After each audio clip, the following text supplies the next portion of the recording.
Bonsoir, j'espère que vous m'entendez.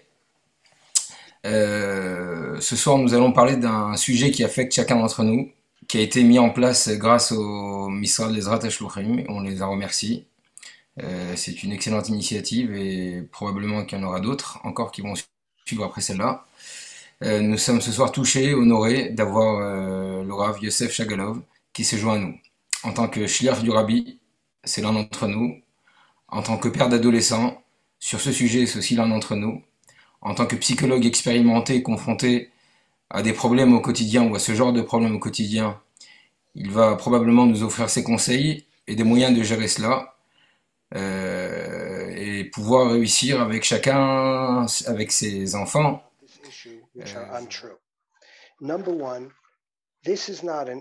Le Rabbi Shagalov dit qu'il est aussi psychologue, il est shliach d'abord à Minnesota, il est aussi psychologue dans cette ville.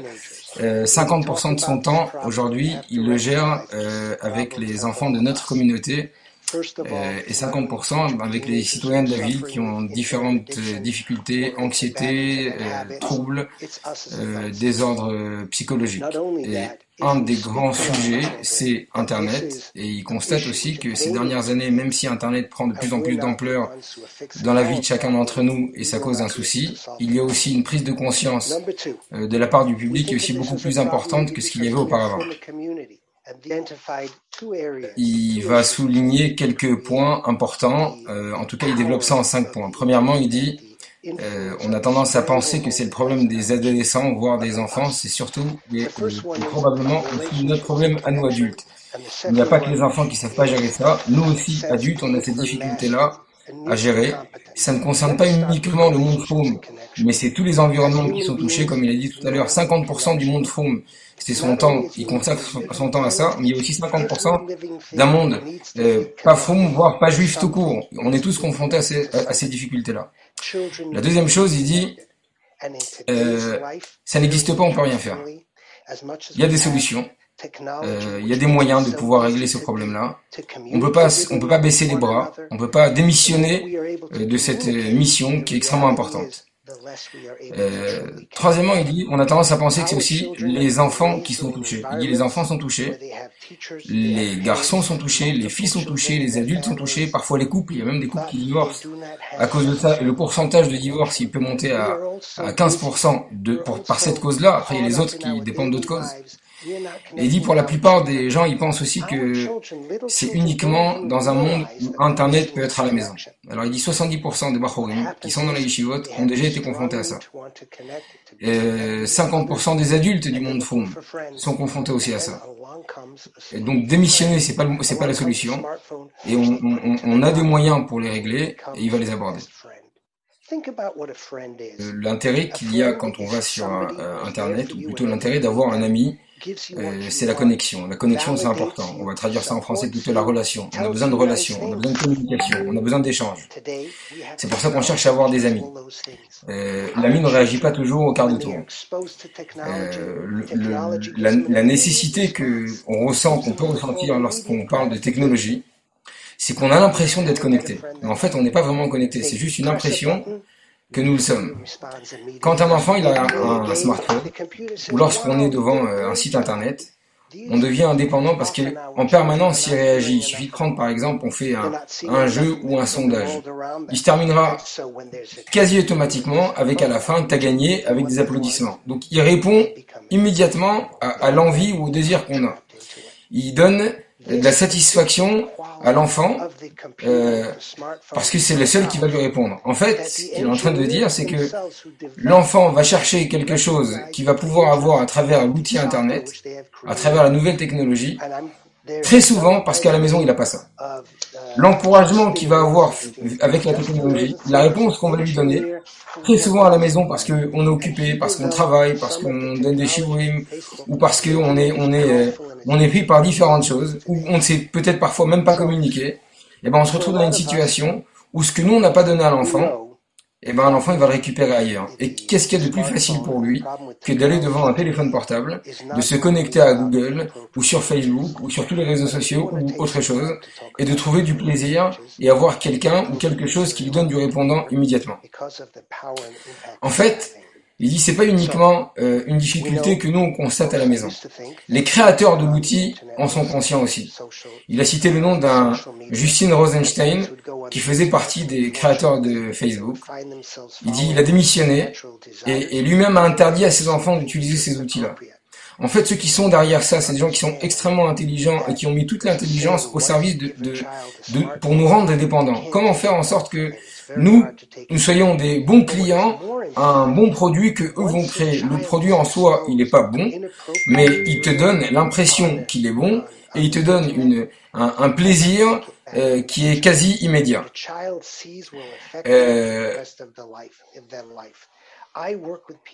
On peut pas non plus expliquer et dire il faut que ça s'arrête. Dire à un enfant stop, ça marchera pas. Et même si on nous dit et on se dit à nous-mêmes il faut que j'arrête, on n'y arrivera pas. Parce qu'en fait, ça dépend pas de nous. Ça dépend de l'outil. C'est l'outil qui a pris le dessus sur nous.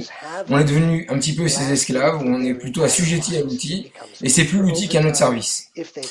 Mais il y a le premier moyen qu'il dit, c'est déjà de créer des barrières. Je vais donner peut-être l'exemple, là c'est pas lui qui a dit, mais de la même manière qu'à Matan Torah, Kadosh Baruch Hu, il dit que tout celui qui va toucher à la montagne, il va mourir, et donc personne ne s'approchait de la montagne, il y a une barrière virtuelle qui s'est créée et personne n'a voulu s'approcher. On doit pouvoir créer une structure autour de cet outil-là qui va faire en sorte que parfois, voire souvent, quand on va ressentir le besoin d'y aller, on ne va pas y aller. Il a ramené un Rambam qui dit qu'un Chol Nefesh, c'est quelqu'un qui est malade. Il loue son libre arbitre. C'est en lui, il dit non, son libre arbitre c'est d'aller chez le médecin. On doit pouvoir avoir des gens compétents pour nous aider à essayer de régler ce problème-là. Il y a des moyens qu'il va aborder maintenant.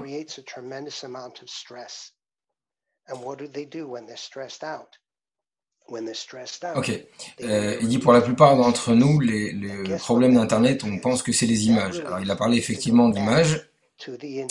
En disant que lorsque on pense que notre enfant il va avoir une mauvaise image, alors il faut lui retirer le smartphone pour ça, à cause de ça, ou l'accès à Internet à cause de ça.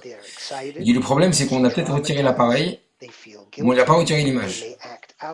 On a retiré l'outil qui peut dévaster l'enfant, mais on n'a pas retiré l'image qu'il a en tête. Et malheureusement, quand il n'y a pas d'image, on va chercher l'image. Parce que l'imaginaire, il a envie de se développer. Et il a besoin de satisfaction. Il a besoin de se nourrir. Et donc, de toute façon, même quand vous allez lui enlever, il va trouver le moyen d'aller chercher ailleurs. C'est ça qu'on appelle l'addiction.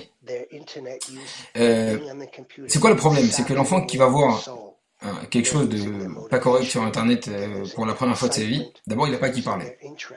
Probablement, comme il a dit tout à l'heure, il y a un problème de relation à la maison. Il va pas parler de ça avec son père, avec son professeur, avec sa mère ou avec ses amis. Donc finalement, il se retrouve bloqué dans un univers qu'il ne maîtrise pas.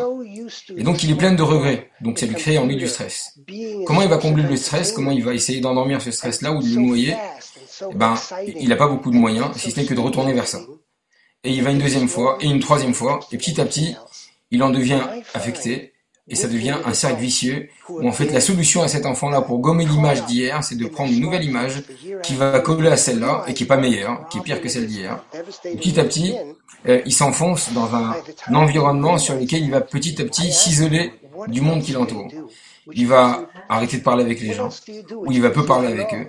Il va petit à petit se retrouver dans une situation où il est même plus en mesure de réfléchir, mais la première chose qu'il va penser, c'est qu'est-ce qu'il va aller chercher sur son téléphone portable, de regarder son statut sur Internet, de voir tout ce que les gens peuvent dire, tout ce que les gens peuvent faire, et petit à petit, il va rester dans ce système-là. Il va y avoir pour lui une manque de maîtrise de son temps. Normalement, il devrait avoir du temps. Il est supposé consacrer son temps à travailler, à étudier, à faire du vélo, à rencontrer des amis, mais il n'a plus la tête à ça. En fait, il devient le temps c'est plus lui qui le gère, mais c'est son appareil. Il perd de la motivation, il perd sa joie de vivre, il perd l'intérêt. Pourquoi tout ça? Pourquoi? Parce qu'en fait, le téléphone portable devient sa seule source de satisfaction, sa seule source de bonheur, le seul endroit où il peut aller se diriger pour essayer de puiser un petit peu de connaissance ou de savoir, même si c'est plus du savoir, c'est que virtuel. Et finalement, c'est une relation qu'il va créer, pas avec des hommes, pas avec une famille, pas avec une structure, mais il est tout seul avec son téléphone portable. Et il donne deux exemples. assez frappant, il faut le dire. Et le premier exemple, il dit à un khatan, une kala qui sont mariés juste après le mariage, juste après la choupa, ils sont entrés en Cheder Echoud. Alors Cheder Echoud, il y a déjà deux personnes qui sont devant la porte, le Edim, pour s'assurer qu'il n'y a personne à l'intérieur de la pièce. On ferme la porte et on sort à l'extérieur. On s'assure que personne ne rentre. Il dit, et à ce moment-là, la kala, elle sort son téléphone portable. Et elle dit, attends, on fait une photo, que je puisse envoyer à mes copines, et qu'on puisse nous voir tous les deux. Et le problème, c'est qu'elle est même pas consciente du problème. Elle est même pas consciente que dans un moment d'intimité, un moment de kedusha, des gens qui ont grandi avec Torah Mitzvot, des gens qui ont grandi avec tout ce qu'il faut comme valeur, elle s'est même pas rendue compte à ce moment-là que c'était pas du tout approprié. Et pire que ça, les termes qu'il a employés, elle a transformé, elle a échangé une relation réelle pour une relation virtuelle, et pour elle c'était le plus important, sans même en prendre conscience. Le deuxième exemple, c'est l'exemple d'un garçon et d'une fille qui sont sortis un shidour, et ça se passait plutôt bien. Et puis à un moment donné, apparemment, il s'est ennuyé, il a pris son téléphone portable, et il a commencé à regarder, et en même temps il continue à converser. En fait, il est là, mais il n'est pas là. Il est présent avec quelqu'un sur lequel il envisage de construire un projet familial, de construire une famille juive, une famille chassidique, et en même temps, il est sur son téléphone portable, et il n'a pas la tête, il n'a pas les moyens de se concentrer 2, 3, 4 heures de temps avec quelqu'un pour construire son foyer.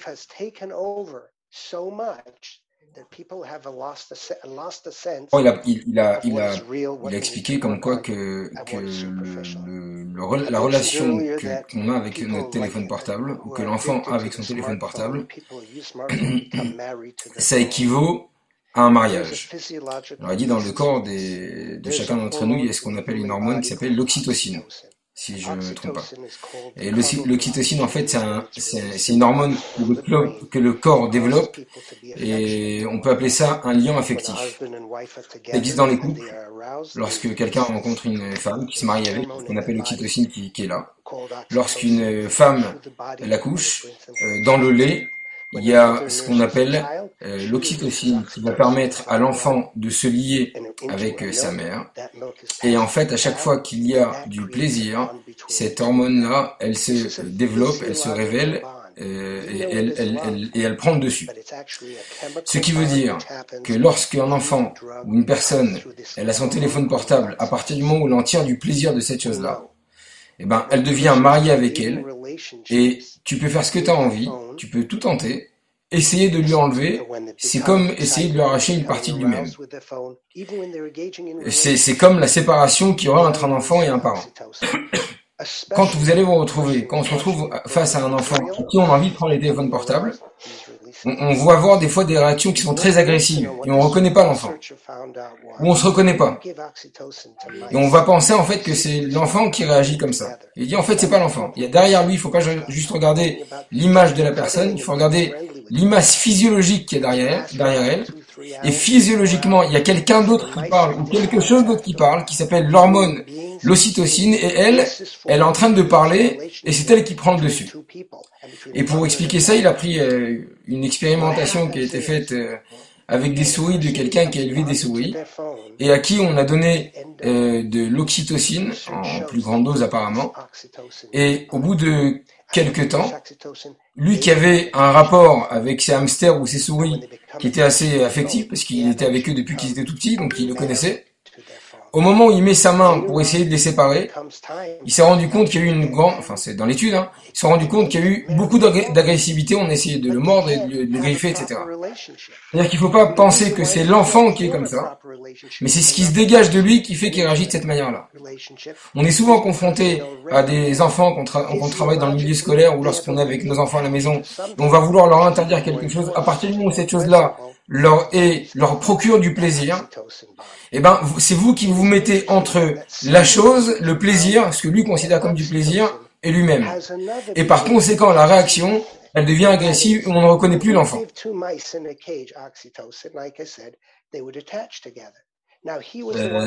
Il y a un professeur qui a fait une expérience, en fait je pense qu'on l'a tous fait, de demander à nos élèves de nous donner leur téléphone portable. La réponse est clairement négative. Personne, aucun élève n'a envie de donner son téléphone portable. On pose la même question aux élèves en leur demandant, demain vous allez avoir des enfants, allez-vous leur donner un téléphone portable? La réponse est non. Pourquoi? Justement à cause de l'addiction. Mais une chose est sûre, c'est que si on est capable, on arrive à leur mettre des filtres. Il dit d'abord, je ne vais pas ici dire qui doit avoir un téléphone à la maison, pas de téléphone portable, c'est pas ma place pour répondre à cette question-là. Ça, c'est chaque famille qui va gérer les choses comme elles l'entendent, ou avec leur mashpim. Mais une chose est sûre, c'est que dès qu'on va mettre un filtre sur un téléphone, l'enfant ou la personne qui va avoir ce filtre-là va nous remercier. Parce que d'un coup, il va retrouver... en fait, il ne faut pas se mettre nous en face à face avec le plaisir en question qu'il peut obtenir. Au lieu de nous mettre nous entre nous et le téléphone, entre l'enfant et le téléphone, il vaut mieux mettre un filtre sur le téléphone et l'enfant va apprécier. Il va même nous remercier parce que petit à petit, il va commencer à revivre, il va recommencer à avoir une bouffée d'oxygène et retrouver son temps et avoir de nouveau la possibilité de retrouver des occupations parce qu'on va gommer tout un volet qu'il y a sur les smartphones auquel il ne va plus avoir accès. Et c'est pas fait par vous, c'est fait par le filtre.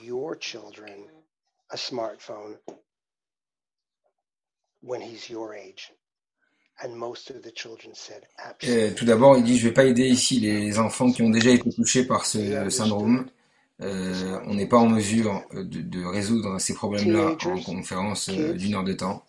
La seule réponse que j'ai à dire, c'est d'aller voir des spécialistes.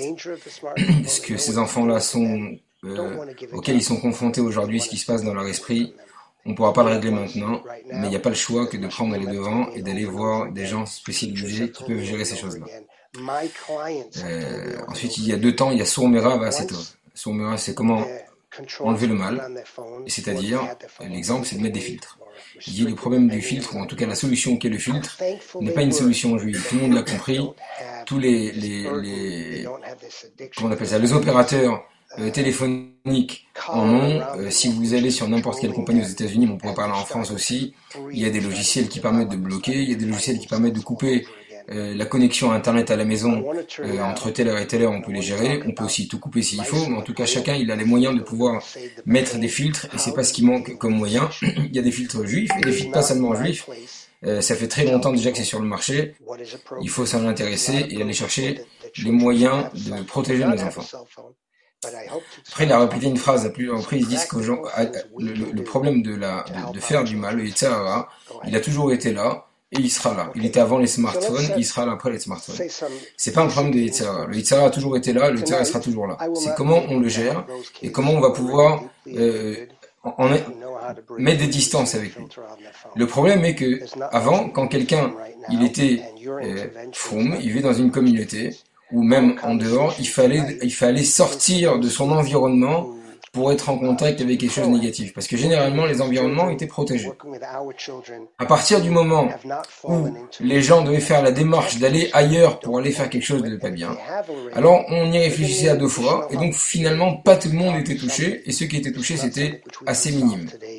Mais aujourd'hui, quand un enfant il a son téléphone dans la poche, ce qu'il est capable de voir en 5 minutes sur son téléphone, il dit quelqu'un qui était goy et qui habitait à Lubavitch, toute sa vie, il l'aurait pas vu. En 5 minutes, un enfant peut avoir toute sa vie dévastée avec quelques images qu'il va voir sur son téléphone portable. Et il dit, je répète une deuxième fois, à Lubavitch, toute la vie d'un goy ne lui permettait pas de voir ce qu'un enfant à Tomchet dans son environnement, chez lui à la maison, à la yeshiva ou dans sa chambre, il peut malheureusement voir. Donc, quoi faire? Il dit, étant donné que la plus belle relation, en tout cas ce que l'enfant ressent comme étant sa relation privilégiée, c'est son téléphone, on n'a pas le choix que de lui créer une nouvelle relation, que de changer l'environnement dans lequel on est, dans lequel on vit, et de créer des moments avec l'enfant. Déjà de lui expliquer, et de bien prendre conscience, des fois c'est même sans parler, de lui montrer que nous-mêmes on est confrontés à ça. C'est pas son Yetzer Hara, c'est le Yetzer Hara de la génération. Moi aussi en tant que parent je suis confronté à la même chose. Et donc moi aussi je sais mettre des barrières, moi aussi j'ai des filtres. Et donc je rentre à la maison et je pose mon portable. Si je mange avec les enfants, ce moment-là c'est pas un moment où je vais aller prendre mon téléphone portable pour regarder ce qu'il y a, est-ce que j'ai reçu un message ou est-ce que j'ai pas reçu un message. C'est un moment qui leur est réservé. C'est un moment où on doit échanger. Le moment du repas du soir soir par exemple, le moment du repas de Shabbat, ce sont des moments où on doit être capable de pouvoir échanger avec les enfants et de créer une relation qui va créer la même hormone qu'on a citée tout à l'heure et ça va créer un nouveau lien avec les enfants. On ne peut pas uniquement mettre des filtres, on ne peut pas uniquement travailler avec le Sourmera, on est obligé aussi de faire intervenir l'acétone, de créer, de changer notre structure familiale et de s'assurer que l'enfant, il sait qu'à des moments, moi aussi en tant que parent, je sais prendre mon téléphone portable, le mettre dans une boîte ou de le ranger, j'ai pas l'avoir à côté de moi quand je vais dormir, de la même manière que je demande à mon enfant de ne pas l'avoir à côté de lui quand il va dormir, de ne pas l'avoir pendant le repas, de la même manière que je ne veux pas que mon enfant il est pendant le repas, et donc de créer ces moments-là privilégiés où l'enfant d'un côté il va voir qu'il est confronté et je suis confronté aux mêmes enjeux, aux mêmes challenges, et en même temps, les solutions que je m'applique à moi, c'est ce que je lui demande d'appliquer. Et parfois, la Dougma Chaya, et même tout le temps, la Dougma Chaya, il n'y a pas mieux que ça. Il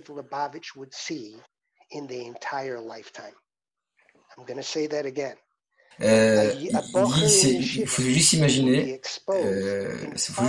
qu'on est en train de donner en cadeau à un enfant un pistolet, et on lui dit s'il te plaît, voilà, je te donne, mais surtout tu vises personne. On est en train de prendre un livre de 150 pages, sur lesquelles c'est des pages de Gdusha, et ensuite il y a 150 pages de bêtises. Et vous allez me dire, les 150 premières pages tu vas les lire, mais les 150 suivantes tu ne touches pas. La probabilité que l'enfant ne touche pas, elle est quasi nulle. La probabilité que l'enfant ne vise pas, c'est quasi nulle. Il dit donner une arme à un enfant, donner un téléphone portable à un enfant, c'est lui mettre une arme entre ses mains. C'est pas chouette, pikour nefesh. On le met en danger. Lui et probablement l'environnement qui va autour de lui après. Parce qu'il sera probablement pas le seul. Donc il faut donner des solutions. Quelles solutions on peut donner? D'abord, la première chose à faire, c'est pas uniquement de mettre un filtre à la maison et un filtre sur le téléphone portable de l'enfant, mais c'est aussi de savoir, comme je l'ai dit précédemment, d'avoir un filtre aussi sur notre téléphone portable. Parce que si on pense que l'enfant, en lui retirant son portable ou en lui mettant un filtre, il va plus avoir accès, sachez qu'il va aller chercher l'accès ailleurs. Et si vous allez dormir, il va avoir votre portable, il ira chercher. S'il y a un ordinateur qui est mis dans une chambre, l'enfant, il va aller voir. Alors que si vous mettez l'ordinateur dans un lieu qui est public, l'enfant, il ne pourra pas voir. Il faut appliquer les règles de Yehoud, dans Shulchan Aruch, les règles de surveillance de l'accès à Internet, de la même manière qu'on applique les règles de Yehoud dans des lieux publics, que n'importe quelle personne pourrait voir à ce moment-là. C'est sous surveillance. Pas n'importe quel moment. Pas n'importe où. Il faut mettre des filtres. Il faut montrer aux enfants qu'on sait le poser nous aussi. C'est pas grave lorsqu'on va à la choute de laisser poser à la maison. Au moins l'enfant il voit que c'est pas notre priorité et la seule chose qu'on a envie. Et la plupart du temps, dès qu'on sort, si on oublie le téléphone portable, on retourne à la maison pour le récupérer. Peut-être que t'as pas besoin pour les 2 heures qui arrivent. Je prends un exemple qu'il n'a pas dit. Mais le nombre de fois qu'on peut regarder notre téléphone portable pour voir si on a reçu un message, ça va être 10 fois dans la journée, 15 fois dans la journée, 20 fois dans la journée. Il y a combien de fois on descendait avant la boîte aux lettres? 10 fois dans la journée? Non. Alors où le facteur y passe. Donc ce qu'on arrivait avant à gagner avec le temps, on doit être en mesure aujourd'hui de pouvoir faire la même chose. Et de dire, c'est pas urgent. On m'a envoyé un message, je le lirai quand j'aurai le temps. Et parfois même les enfants ils vont dire le téléphone il sonne. Qui sonne? Là maintenant je suis avec toi. On doit montrer à l'enfant que la priorité c'est d'abord lui. Et que le téléphone c'est qu'un outil. Et c'est qu'un outil de travail. Et parfois j'ai besoin de le prendre. Alors parfois il faut expliquer pourquoi on le prend. Mais l'enfant il doit savoir que nous-mêmes on n'est pas addicts à ça parce qu'ils connaissent nos failles. Les enfants savent détecter en nous qu'est-ce qui va pas. On a affaire à une génération qui est particulière, qui a des enjeux qui sont a priori terribles. Mais c'est certain que si on a des enjeux terribles et on écoute ce que la Bible nous dit, on a aussi les moyens de pouvoir lutter contre ces enjeux. En fait, on est dans une génération où ce qui nous paraît aujourd'hui comme des difficultés, ce sont des opportunités. C'est l'opportunité de recréer une cellule familiale. C'est l'opportunité de rediscuter avec nos enfants. C'est l'opportunité de remplacer des choses sur lesquelles on avait démissionné, on avait trouvé les moyens de dire bon, tant que le gosse il est pas à l'extérieur de la maison, c'est pas grave. Il faut savoir qu'aujourd'hui vous prenez un prisonnier, il a un temps de liberté en prison où il peut aller dans la cour de récréation pendant un certain temps. Un enfant dans une maison aujourd'hui, à cause des smartphones, il reste plus dans sa chambre ou dans sa maison que sortir à l'extérieur. L'enfant n'apprend plus à faire du vélo pour sortir en sortant dehors. Aujourd'hui, on doit redonner envie aux enfants d'avoir des opportunités de réussite, de les mettre en situation de réussite, de leur recréer un environnement et un univers où ils peuvent exceller. Souvent, les parents ne savent même pas détecter en quoi leur enfant il est bon ou qu'est-ce qu'il pourrait avoir envie. Ça pourrait être du sport, ça pourrait être de la danse, ça pourrait être de l'écriture, ça pourrait être du dessin, ça pourrait être du vélo, ça pourrait être de la course, ça pourrait être n'importe quoi. On n'a pas le choix que de chercher chez nos enfants qu'est-ce qu'ils apprécient, qu'est-ce qu'ils aiment et comment remettre ça en valeur. Et petit à petit, on va leur redonner l'envie de faire quelque chose. Au début, ça va pas être facile. Au début, ça sera pas agréable, mais petit à petit, eh ben, les enfants vont de nouveau se rediriger vers des envies qu'ils pourraient avoir et qu'ils ont même oublié qu'ils avaient envie de ça avant, ou parfois même commencer à développer un désir vers des choses sur lesquelles, au lieu de s'enfermer dans leur arba hamot avec un téléphone portable dans un univers virtuel, la remettre en situation. Ça pourrait être se balader dans les forêts. Il y a 50 exemples qui peuvent sortir. Il pourrait faire une liste entière. En fait, je pense que nous tous, en tant que parents, on est capable d'avoir un petit peu d'imagination et au pire des cas, on peut toujours s'adresser à des gens. Il y a des gens autour de nous qui n'ont pas mis téléphone portable entre les mains de leurs enfants. Il dit mettre un téléphone entre les mains d'un enfant avant l'âge de 18 ans, c'est extrêmement dangereux. À partir de 18 ans, on peut le faire, mais lui dire qu'il faut qu'il y ait des règles. Et éventuellement mettre des filtres. Alors, 8th grade, je sais pas c'est quel âge, ça fait quel âge ça fait, je t'arrête. Il dit, avant ça, c'est pas juste une tuerie. Faut aller plus loin. Il dit, l'idéal, c'est 18 ans. Tu peux gagner encore une semaine, gratte une semaine, un mois, gratte un mois, un an, gratte un an, une heure, gratte une heure. Mais tout ce que tu peux essayer d'avoir pour que ton enfant ne soit pas confronté à cet univers-là, évite de le faire. If you have computers, please put filters on those computers. Il a amené plusieurs points concernant la personne de 35 ans. Il dit généralement mon expérience, ce sont des gens de 35 ans qui viennent chez moi. Enfin, il a dit 25 ans, hein. C'était plus jeune. Il dit généralement quand j'arrive à résoudre, on peut essayer de résoudre des problèmes de gens qui viennent me voir, pas des gens qui viennent pas me voir. Il y a souvent des problèmes de dépression, donc les gens ils trouvent un refuge avec ça. Mais c'est évident qu'il faut avoir des conversations avec eux et leur faire prendre conscience de l'importance ou de la gravité que d'utiliser à excès, à outrance le smartphone.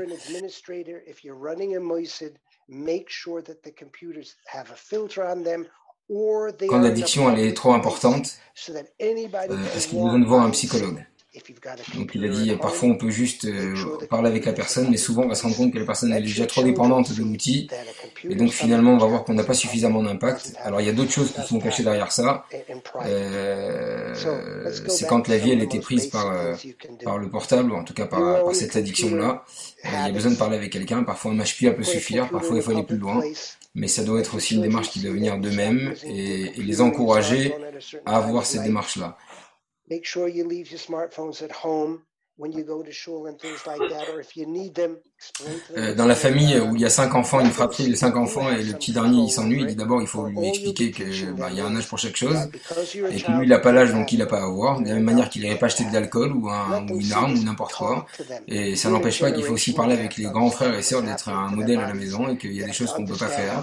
Et quand on est à table, par respect pour le petit frère, pour ne pas mettre en cause, en péril l'éducation du petit dernier, ils doivent aussi être vigilants et ne pas rentrer forcément en conversation avec le petit en lui disant, en ne réagissant pas, il faut lui expliquer qu'il y a un âge pour chaque chose.